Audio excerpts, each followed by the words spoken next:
Drop a steel car into the ocean, and within 12 months, it's a flaking, ruined mess. Give it a few years, and saltwater will completely eat it alive. The metal will weaken, blister, and dissolve until there is nothing left but a reddish-brown stain on the sea floor. So why doesn't this happen to a billion-dollar cruise ship? These floating cities spend up to 30 or 40 years submerged in the most corrosive environment on Earth, 24 hours a day, 7 days a week, through hurricanes, rogue waves, and blistering tropical sun. By all laws of physics and chemistry, they should be giant, crumbling rust buckets within a decade. Yet they aren't. Some of the largest vessels ever constructed are still sailing the oceans long after they were launched, carrying thousands of passengers safely across the globe. And the reason why isn't because they are built from some secret, highly classified, rust-proof supermetal. Cruise ships are built from standard, heavy-duty carbon steel, the exact same stuff that rusts away in your backyard if you leave it out in the rain. So how do they survive decades in a saltwater trap without the hull dissolving beneath them? It turns out that maritime engineers don't just use one method to protect a ship. They use a massive, multi-layered defense system, an orchestrated war against nature, including a technological trick that sounds like pure science fiction. And understanding how they pull this off requires looking at the enemy itself. To understand the sheer scale of the engineering happening beneath the water, you first have to understand why the ocean is the ultimate destroyer of man-made objects. Rust is not just dirt or degradation, it is a violent electrochemical reaction. When iron, the main ingredient in steel, meets water and oxygen, it desperately wants to return to its natural, unrefined state. Iron oxide, or the scientific term for rust. If you leave steel in completely pure distilled water, it will eventually rust. But the process is slow. The real nightmare begins when you introduce salt. Seawater is packed with dissolved salts, primarily sodium chloride. These salts turn the ocean into a massive, highly conductive electrolyte. When steel touches saltwater, it doesn't just get wet, it becomes part of a giant electrical circuit. The saltwater acts as a bridge, allowing electrons to move rapidly from the steel into the surrounding environment. As the steel loses its electrons, its molecular structure literally falls apart. The iron turns into iron oxide, which is weak, brittle, and structurally useless.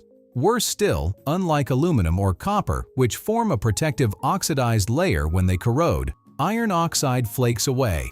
As it falls off, it exposes fresh, raw steel beneath it, restarting the process over and over until the metal is entirely gone. When you take a 200,000-ton cruise ship and plunge it into an endless bath of conductive saltwater, the ship instantly becomes a massive battery, practically begging to dissolve.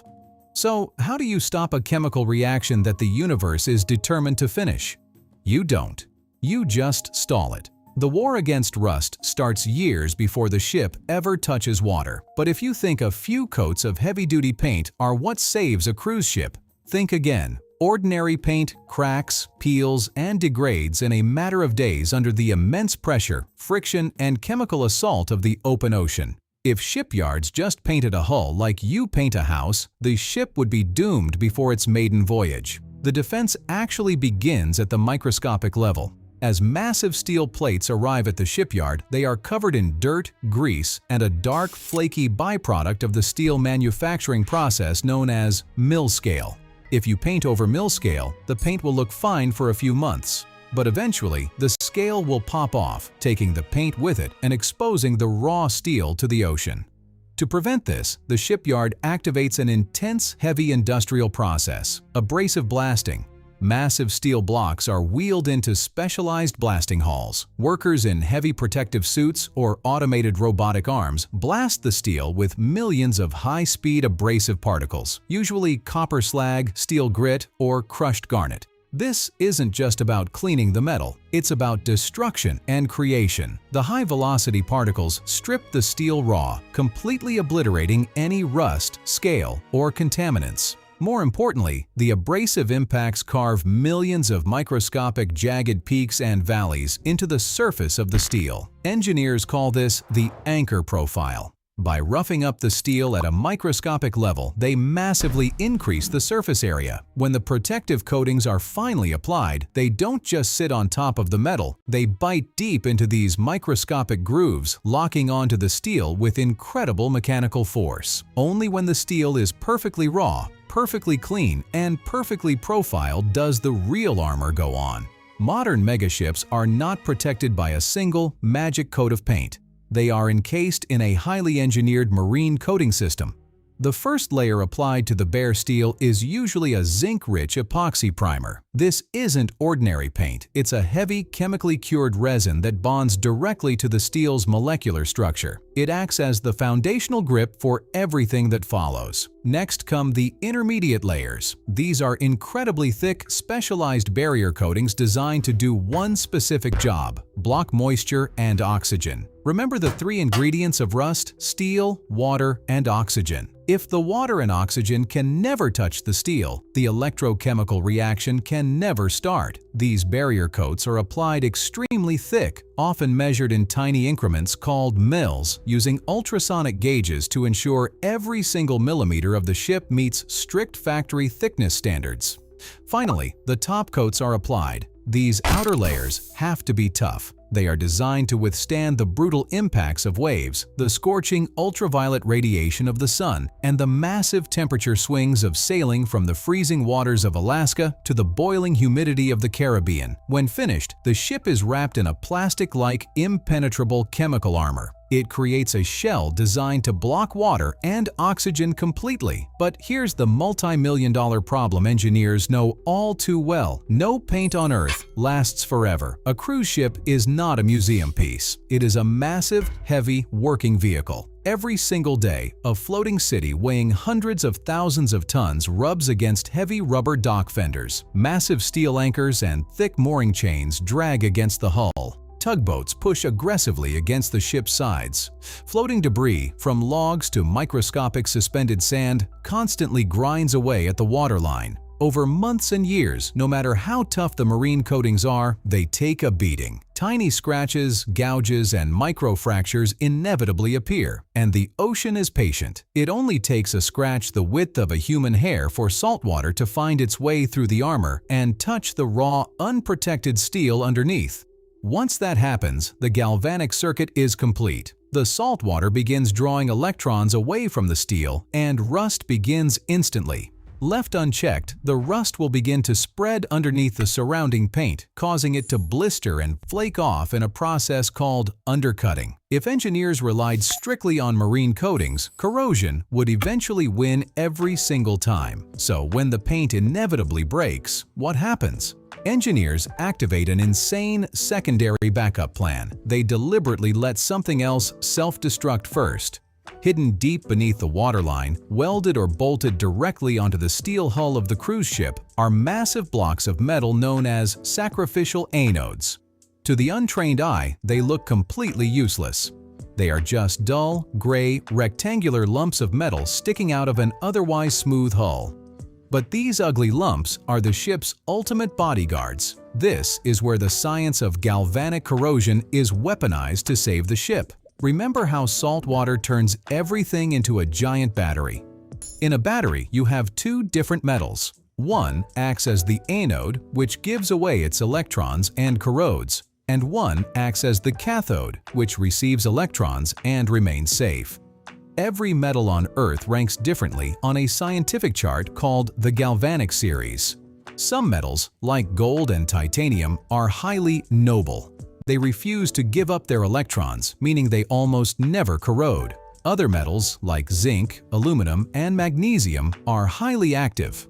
They are incredibly eager to give up their electrons to the surrounding environment. Steel sits somewhere in the middle. Engineers exploit this exact law of chemistry. They take blocks of highly active metals, usually specialized zinc or aluminum alloys, and permanently connect them to the ship's steel hull. Because zinc and aluminum are far more active than steel, they become the anode in the ocean's battery. The steel ship becomes the cathode. When salt water hits a scratch in the ship's paint and tries to steal electrons from the steel, a chemical miracle happens. The zinc blocks step in. Because they are electrically connected to the hull, the zinc blocks freely throw their electrons into the water instead.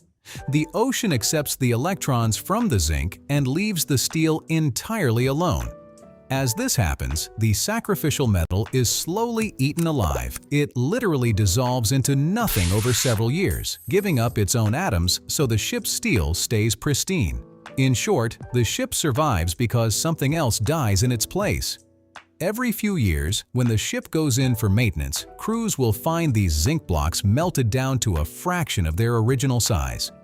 They unbolt the dead, eaten-away blocks, bolt on fresh new ones, and the ship is protected once again. It is infinitely cheaper to replace $10,000 worth of zinc than it is to replace a $100 million steel hull. But for modern, 1,000-foot-long megaships, sacrificing metal blocks simply isn't enough. When you build a cruise ship that weighs upwards of 250,000 tons, relying purely on melting zinc blocks becomes a logistical nightmare. You would need thousands and thousands of them, creating massive underwater drag that would slow the ship down and burn obscene amounts of fuel. So, what do engineers use next? They use a system that sounds like a sci-fi force field. To protect the absolute largest vessels in the world, maritime engineers utilize an active powered defense grid called an Impressed Current Cathodic Protection System, or ICCP for short. Instead of just waiting passively for zinc blocks to dissolve, the ship actively fights back using its onboard power plant. Here's how it works. Spaced carefully along the underwater portion of the hull are highly sensitive reference electrodes, usually made from silver chloride. These act as the ship's chemical eyes. 24 hours a day, they monitor the exact electrical potential of the surrounding seawater. They are constantly measuring how aggressively the ocean is trying to attack the steel at any given moment. That data is fed in real time to a central computer system deep inside the ship's engineering control room. When the computer senses that the ocean is trying to steal electrons from the ship's hull, it fights back. It sends a command to a specialized power rectifier, which pumps a highly controlled, direct electrical current out through specialized, indestructible titanium anodes mounted on the hull. This current shoots out into the seawater and bathes the entire underwater section of the ship in a massive flood of protective electrons. Because the steel hull is being constantly force-fed electrons by the ship's generators, it never has to give up its own. The chemical process of rust is entirely neutralized. As long as the ship has power, the steel chemically refuses to corrode. It's an invisible, dynamic, electrical force field. If the ship sails into highly salty water where corrosion is faster, the computer instantly dials up the electrical current to compensate. If it sails into a freshwater river port where corrosion is slower, it dials the power back down. It is working every single second, completely silently. Passengers lounge by the pool, drink cocktails, and watch the sunset, completely unaware that a massive electrical engineering grid is quietly overpowering the laws of chemistry thousands of feet beneath them. Yet, while electricity can stop the ocean from eating the steel, it cannot stop the biological nightmare that crawls up from the depths. The ocean is not just a corrosive chemical bath. It is a living, breathing, incredibly aggressive ecosystem. Within minutes of a brand new cruise ship hitting the water, the next invasion begins. First, microscopic organic molecules attach to the fresh paint.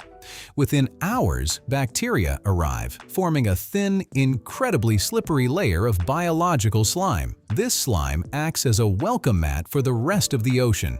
Next come the microscopic algae and weed, and then the real heavyweights arrive: barnacles, tube worms, and mussels. These marine organisms look for hard surfaces to attach to, and a 1,000-foot cruise ship hull is the most prime real estate in the ocean. In maritime engineering, this is known as biofouling. At first, a few barnacles seem harmless, but over a few months, millions of them can attach to a ship's hull, forming a dense, rocky calcium carbonate crust that can be several inches thick. This biofouling is a massive threat, but not just because of corrosion. It is a threat to the ship's very survival through simple physics. A clean, smooth hull slices through the water with minimal resistance. But a hull covered in barnacles and weed creates massive hydrodynamic drag. The engines have to work significantly harder just to maintain the same cruising speed. A badly fouled hull can increase a ship's fuel consumption by 30 to 40%. For a mega cruise ship that burns hundreds of tons of fuel a day, that translates to millions upon millions of dollars in wasted money, not to mention a massive increase in greenhouse gas emissions. To stop this biological takeover, engineers rely on the final layer of the ship's coating system, anti-fouling paint. Historically, anti-fouling paints were incredibly toxic. In the 20th century, ships were painted with compounds heavily laced with heavy metals like tributyl (TBT). It worked brilliantly at keeping ships clean because it outright killed any organism that touched it. But it also leached into the ocean, devastating marine ecosystems and causing massive environmental damage. Today, those chemicals are strictly banned globally. Instead, modern cruise ships use highly advanced, eco-friendly defenses. Some ships use self-polishing copolymers. As the ship moves through the water, the sheer friction of the ocean slowly scrubs the microscopic top layer of paint away, taking any attached slime or barnacles with it. The ship is constantly, microscopic, shedding its outer skin, always presenting a fresh, clean layer to the sea. Other modern megaships use an even more advanced approach: foul release coatings. These coatings don't use toxins at all. Instead, they are made from highly engineered silicone or fluoropolymer compounds that are incredibly, unimaginably slick. The surface is so smooth and possesses such low surface tension that barnacles and tube worms simply cannot get a strong physical grip. When the ship is sitting still in port, organisms might try to attach. But the moment the ship powers up its engines and hits a cruising speed of 15 or 20 knots, the rushing water simply washes them all off. Keeping the hull clean isn't just about looking pretty. It is a brutal, multi-million-dollar battle for efficiency and survival. But even with the most advanced abrasive blasting, thick marine epoxies, melting sacrificial anodes, computer-controlled electrical force fields, and ultra-slick silicone coatings, the ocean is relentless. Rust is never completely eliminated. It is simply managed.